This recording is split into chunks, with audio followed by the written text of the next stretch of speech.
Interview Expert est aujourd'hui bien sur le sable de la côte d'Opale. Cette plage si magnifique, si atypique. Et aujourd'hui, je suis tout simplement en compagnie de l'organisateur. Oui, l'organisateur de cette magnifique course sur plage. Et il s'agit du beach cross. Et c'est pour cela que du côté du Touquet, ce sable si mythique, je reçois monsieur Jean-Marc Brodbeck. Monsieur Jean-Marc Brodbeck, bonjour et bienvenue aujourd'hui à Berck. On parle énormément de vous en ce moment, oui, on ne va pas oublier bien sûr que l'espace social est respecté là pour le moment, donc nous ne mettrons pas de masque. Jean-Marc Brodbeck, oui, normalement, le 10 et 11 octobre prochain, il y avait le Beach Cross de Berck. Malheureusement, vous allez devoir l'annuler. Dans un premier temps, on va parler de vous. Au niveau organisateur, comment devient-on organisateur effectivement et depuis combien de temps du Beach Cross de Berck? Alors le Beach Cross de Berck, alors d'abord bonjour. Le Beach Cross de Berck, c'était la 17e année. Oui. Les 7 premières années, elles ont en fait l'origine du Beach Cross est créée par Frédéric Lemonnier, qui est un homme magnifique auquel j'ai été à ses côtés durant ces 7 premières années. À la suite duquel il a souhaité, pour des ambitions personnelles différentes, tout au moins professionnelles, a été contraint d'abandonner l'organisation du Beach Cross, et donc je l'ai repris naturellement parce que j'étais son bras droit, et il m'avait aussi enseigné et donné toutes les ficelles pour pouvoir assurer la succession. Donc j'en étais très fier à l'époque, et puis je me suis pris au jeu. Voilà, je me suis rentré vraiment dans le monde de la moto, et c'est quelque chose que je ne connais pas, dont je me méfie, donc je me renseigne énormément pour être le plus performant possible, et j'en suis très fier. Vous êtes vous-même motard? Pas du tout. Même sur le sable ou quoi que ce soit, vous n'avez jamais monté sur une moto, particulièrement sur le sable, en organisant effectivement cette manifestation? Absolument pas. Ça vous dit pas? Non, je souhaite garder cette distance qui me permet peut-être d'avoir un avis et surtout un jugement moins partisan. D'accord, ok. Même pas routier? Même pas routier. Combien de bénévoles vous avez effectivement derrière vous pour cette organisation si particulière? C'est 150 personnes. 150 personnes, oui. D'accord, ok. Ces 150 personnes, à la limite, on va leur rendre hommage parce que depuis toutes ces années, depuis 17 ans, la majorité doivent vous suivre régulièrement. Alors c'est fou, il y en a une bonne partie, ils sont de l'origine en fait. Ouais. Ils ont fait quasiment tous les Beach Cross. Il y a une autre partie bien sûr où il y a un turnover régulier, mais j'ai pas trop de mal à recruter. On a réussi aussi à créer une ambiance humaine, parce que le sport aussi c'est de la valeur humaine, et je pense qu'on a une force là-dessus. On a réussi à fédérer autour de l'image du sport un univers de personnes. D'accord. Le championnat des sables va-t-il être mis en question? C'est effectivement que vous avez annoncé dernièrement que le Beach Cross qui était prévu le 10 et 11 octobre est tout simplement annulé. On va en reparler, on va peut-être arriver à trouver quelque chose. Pensez-vous que le Beach Cross, le championnat d'une manière générale au niveau français, peut-il être remis en question avec ce coronavirus? Non, absolument pas. C'est-à-dire que nous, on appartient à un événement particulier dans un environnement particulier. Toutes les courses sont pas sous le même thème. Donc il y a des façons d'organiser différentes en fait, qui permettent de protéger surtout le public, parce que c'est du public dont on parle. Et les autres, après je dis pas que c'est plus facile, mais il y a plus de solutions pour satisfaire cette norme. C'est-à-dire que quand on organise entre autres le Beach Cross de Berck, on est sur un statut ouvert par rapport à une piste comme Lone Plage qui est complètement différent. Il est vrai que le plus important et votre réglementation, c'est surtout fin octobre qu'il y a ces 5000 personnes effectivement qui causent le problème. Alors nous sommes réglementés par une directive gouvernementale qui nous oblige à avoir un rassemblement de 5000 personnes au maximum. Au maximum. Voilà, il y avait des dérogations possibles autrefois, maintenant c'est acté, il n'y a plus de dérogations possibles. Donc dans la mesure où on est obligé d'obéir à ça, et nous, Biche-Rose de Berck, on est très très ennuyés, parce qu'on fait partie de la ville, en fait. Comment dirais-je, nos pilotes sont dans les parkings de la ville, l'environnement est dans le centre-ville, isoler l'épreuve de la vie publique quotidienne, c'est du domaine de l'impossible en fait. Donc voilà. Mais, qui a décidé effectivement de cette annulation? Je pense que vous n'êtes pas le seul.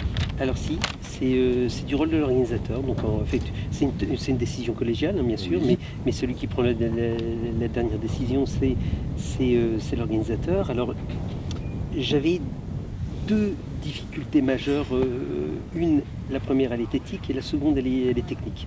La première c'est voilà, je crée une épreuve donc, dans la ville de Berck, j'envahis la ville de Berck et tenez-vous bien, avec une jauge de 5000 personnes, je ne peux même pas accueillir le public berquois. D'accord. Les Berquois sont 15 000 dans leur commune. Même ça, je ne peux même pas leur rendre leur spectacle en fait. Donc déjà, d'un point de vue éthique, je ne suis pas tranquille et j'ai beaucoup de mal à accepter ça. Donc ça me paraît pas juste, pas correct. Et après, la deuxième difficulté elle est technique, c'est-à-dire que voilà, comment je fais pour faire respecter les consignes de sécurité sanitaire en fait auprès d'un public qui l'année dernière nous a visité entre 50 et 70 000 spectateurs. Quand on met bout à bout ces deux paramètres-là, je suis obligé de vous avouer que je ne suis pas capable de l'organiser pour ces raisons-là. En fait, d'un point de vue éthique et d'un point de vue philosophique. D'accord. Peut-on effectivement, puisqu'on en parlait, pourrions-nous, pourquoi pas, trouver une autre date avant le Touquet? Alors il y en avait une de proposée en fait, parce qu'il y avait une autre date qui convenait au mois de novembre, parce que moi je dépends de la marée, parce que l'épreuve elle dure toute la journée, donc je suis obligé de me méfier de la marée. Mais c'est trop risqué, c'est-à-dire que c'était quasiment le lendemain de cette fameuse date du 30 octobre qui elle, juge la jauge. Donc du coup c'est mettre en route une machine sur l'incertain complet. Donc voilà, donc décevoir deux fois les pilotes, ça me paraît ridicule. Donc voilà, je préfère m'abstenir. Effectivement, il faut savoir que les retombées vont être négatives pour la ville et pour la région. Vous pouvez l'estimer. La retombée économique, elle l'est certainement, parce que, alors pire pour Berck, parce que le premier événement majeur de Berck, c'est les cerfs-volants. Les cerfs-volants étaient, alors là c'est énorme, hein, c'est 200-250 000 spectateurs, voire plus, hein, c'est gigantesque. Donc a été annulé. Le second événement, c'est le mien, donc le Biche-Cross, et donc pour le commerce local, effectivement, c'est plus qu'une difficulté, parce que en plus on joue le jeu, c'est-à-dire que on interdit tout commerce ambulant chez nous, hein, donc cet accueil-là, elle est uniquement au profit du commerce berquois et de l'économie berquoise, donc on refuse catégoriquement toute économie extérieure. Donc voyez-vous, alors donc forcément c'est une perte pour eux, évidemment, bien sûr, il n'y a rien de rigolo là-dedans. Quels sont les retours que vous avez déjà pu avoir de la part des pilotes après cette annulation?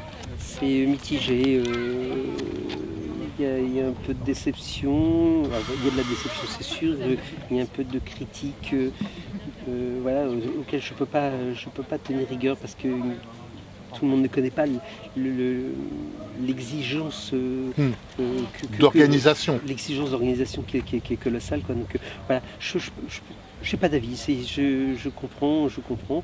Après, il y a d'autres, voilà, ils s'y plient, ils reconnaissent bien que c'est une période quand même compliquée. On voit bien aussi que tous les événements s'annulent aussi. Donc voilà, ça va être une année compliquée. Bon, est-ce que vous pensez tout simplement que d'autres compétitions, sans automatiquement parler moto, mais d'autres compétitions pourraient être annulées effectivement, parce qu'on voit effectivement que sur certains espaces, on va dire comme le tennis à Roland-Garros, c'est un espace, on va dire, fermé, et on accepte entre guillemets de faire Roland-Garros. Oui, alors ça s'explique très facilement parce qu'il y a des places assises. Oui. Voilà. Donc dès lors qu'il y a des places assises, on peut naturellement isoler les gens en les plaçant avec la distance de sécurité naturelle. Quand on est debout, voilà, le problème c'est que le debout, tu n'arrives pas à organiser cette distanciation qui est nécessaire. Et donc on peut imaginer que certaines manifestations sportives puissent exister avec cette garantie-là En fait, c'est une garantie sanitaire. Hein, une garantie uniquement sanitaire. Oui, c'est ça. Voilà, un organisateur doit protéger son public, c'est normal, et il doit. Vous avez une responsabilité. Ah oui.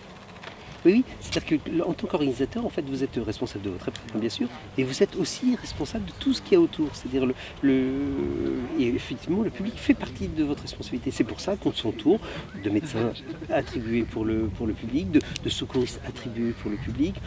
C'est pour ça qu'on demande autant d'autorisation auprès des services de l'État pour bien cadrer donc le spectacle. Au niveau organisation, on reparlait effectivement qu'à partir du 30 octobre, il y aurait une possibilité, pourquoi pas, de changer la date, de trouver une date avant le Touquet. Mais bon, pour une telle organisation, au niveau administratif, en ne parlant uniquement que le côté administratif, combien vous faut-il de temps administrativement pour organiser une telle manifestation? 4 mois. 4 mois. C'est-à-dire que le pur administratif, hein, la pure demande, c'est 4 mois. Il y a 4 mois de prise de contact et d'instruction. D'accord, ok. Donc le cas échéant, peut-être, on dit bien peut-être qu'il y aura le beach cross dans une date ultérieure. Pour le moment, tout dépendra, on va dire, des conditions qui vous seront proposées ou qui vous seront imposées par le gouvernement. Sinon, on se retrouve l'année prochaine en 2021 ? Oui, alors autant pour l'avenir, mais 2021, évidemment, c'est un événement exceptionnel, décision exceptionnelle. Maintenant, il n'est pas question de remettre en cause le championnat, l'activité future du beach cross. Il est encore moins question de mettre en défaut le championnat de France des courses sur sable, qui est un vrai succès, hein, je vous le rappelle. Hein. C'est fou. Le temps d'engagement est très court. Les pilotes sont obligés de faire très vite pour pouvoir s'engager parce que le temps d'inscription il est réduit tellement qu'il est convoité. Je vous rappelle aussi que c'est un championnat qui rassemble énormément de spectateurs. Je vous rappelle aussi que c'est un championnat qui propose de la gratuité au niveau du spectacle. Hein, tout à fait. Donc c'est très populaire. Une dernière question personnelle. Dans la majorité des championnats et entre autres des compétitions, il y a une partie vintage, un peu comme le Touquet. Vous aimeriez, pourquoi pas, moi j'aimerais bien effectivement que vous puissiez adapter, eh bien oui, le beach cross de Berck avec une partie vintage. Ça sera envisageable. Non, c'est difficile pour nous. Le beach cross se déroule sur 2 jours, le timing est très court. Ça n'arrête jamais. Hein. C'est vraiment un timing sur lequel il ne faut pas se tromper, il ne faut pas prendre de retard, sinon ça prend vite des conséquences. Donc voilà, insérer une course vintage dedans, dans la configuration actuelle, c'est impossible. Alors après, il faudrait imaginer... Une journée en plus ? Une journée en plus, oui. Sûrement, c'est... Il y a quand même, le vintage revient quand même vachement sur le devant, à la mode. Ouais, évidemment. Quand on voit effectivement le Touquet avec le vintage, le nombre de participants continue à exploser. Oui. En tant que même pilote, je l'ai fait l'année dernière, c'est clair que j'ai l'intention de le refaire cette année. Le cas échéant, je m'inscrivais donc pour le samedi-dimanche, mais bon, le vintage est quand même quelque chose qui prend le dessus. Oui. Très probablement, mais je voudrais aussi bien préciser, c'est que notre organisation à nous, celle du beach cross, en fait, elle est vraiment entourée que de bénévoles. Il n'y a pas trop que de bénévoles. Demander à des bénévoles qui sont eux-mêmes dans leur contexte de travail, et eux-mêmes ont des obligations personnelles du quotidien, demander une journée de plus pour pouvoir cadrer cette organisation-là, pour l'instant, j'ai pas de solution. Je n'ai pas de... J'ai pas de solution pour l'instant. J'ai pas suffisamment de bénévoles autour de moi pour le moment. Monsieur Jean-Marc Brodbeck, vous êtes donc organisateur et directeur du beach cross de Berck. Je tiens à vous remercier pour cette interview. Le cas échéant, on se retrouve l'année prochaine. Merci pour vos explications. Cela va faire énormément plaisir aux pilotes et à toutes ces personnes, eh bien oui, qui vont être déçues, mais au moins qui connaîtront votre avis et puis le fin fond de l'histoire pour savoir effectivement pourquoi avez-vous donc annulé le beach cross de Berck. Le cas échéant, on se retrouve l'année prochaine. Avec grand plaisir, je vous remercie beaucoup. Merci monsieur Jean-Marc Brodbeck. Merci bien. Merci bien. À la vôtre. Ouais, très bien.